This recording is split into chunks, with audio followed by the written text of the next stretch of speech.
അത് ചെയ്യോ? അല്ല, അത് ചെയ്യല്ലോ നിങ്ങൾ. ഇത് നിങ്ങളെ ബാക്കിയല്ലേ? നിങ്ങൾ 4 പോലീസുകാരെ പോയി ചോദിക്കുന്നത്. അല്ല സഹോദരൻ ഇങ്ങനെ പറയുന്നുണ്ട്, നിങ്ങളെ മനോവീര്യം ഈ അൻവർ ഈ സ്റ്റേറ്റ്മെൻ്റ് ഒക്കെ നടത്തി ഇവർക്കെതിരതൊക്കെ പറഞ്ഞിട്ട് മനോവീര്യം തകർന്നതാണോ ചോദിക്കുന്നത്. 10 പോലീസുകാരോട് ചോദിച്ചാൽ അതിൽ 9 പോലീസുകാരും ഞങ്ങളെ മനോവീര്യം കൂടിയതാണ് എന്ന് പറഞ്ഞിട്ടില്ലെങ്കിൽ ഈ പരിപാടി നമുക്ക് നിർത്താൻ 100% തെറ്റാണ്. പോലീസിൻ്റെ മനോവീര്യം ഉയർന്നിരിക്കുകയാണ്, കള്ളന്മാരുടെ മനോവീര്യം തകർന്നിരിക്കുകയാണ്.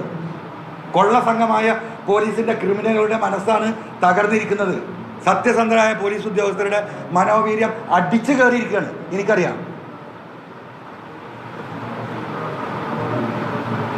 മുഖ്യമന്ത്രി 3-4 തവണ വിളിക്കുന്നു, ആദ്യ പ്രസ് മീറ്റ് നടത്തിയപ്പോൾ ഓഫീസിലേക്ക് വരാൻ പറയുന്നു, അതൊക്കെ നിരാകരിച്ച് വീണ്ടും വീണ്ടും വാർത്താ സമ്മേളനം വിളിക്കുന്നു, പോകുന്നില്ല. ഇത് കേരള സംവിധാനമുള്ള. ഞാൻ ഈ വാർത്താ സമ്മേളനം വിളിക്കുന്നത് എന്താ?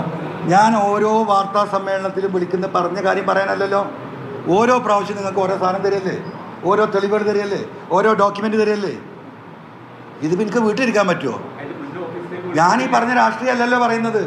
ഞാൻ ഈ കേസുമായി അന്വേഷണവുമായി ബന്ധപ്പെട്ട് ഇന്ന് രാവിലെ നിങ്ങൾക്ക് എന്താ തന്നത്? ഈ ഡോക്യുമെൻ്റ് അല്ലേ. ഇപ്പോൾ ഹൈദരാബാദിൽ ഫോൺ ചോർത്തി. എവിടെ DGP? എവിടെ DGP? നാട് വിട്ടില്ലേ കഴിഞ്ഞ തെരഞ്ഞെടുപ്പിൽ? ഇപ്പം NIA അന്വേഷിക്കണം, നിങ്ങളൊന്നും അറിയുന്നില്ലേ?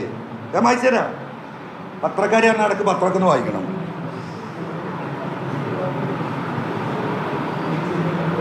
നിങ്ങൾ ഒരു സാധനം വായിക്കൂല, എന്നിട്ട് വെറുതെ എന്നോട് ആവശ്യമില്ലാത്ത ചോദ്യം ചോദിക്കുക. ഈ നാട്ടിൽ നടക്കണ കാര്യമില്ല ഇതൊക്കെ. എന്നിട്ട് ഞാനൊരു കള്ളൻ. ആയിക്കോട്ടെ, കുഴപ്പമില്ല.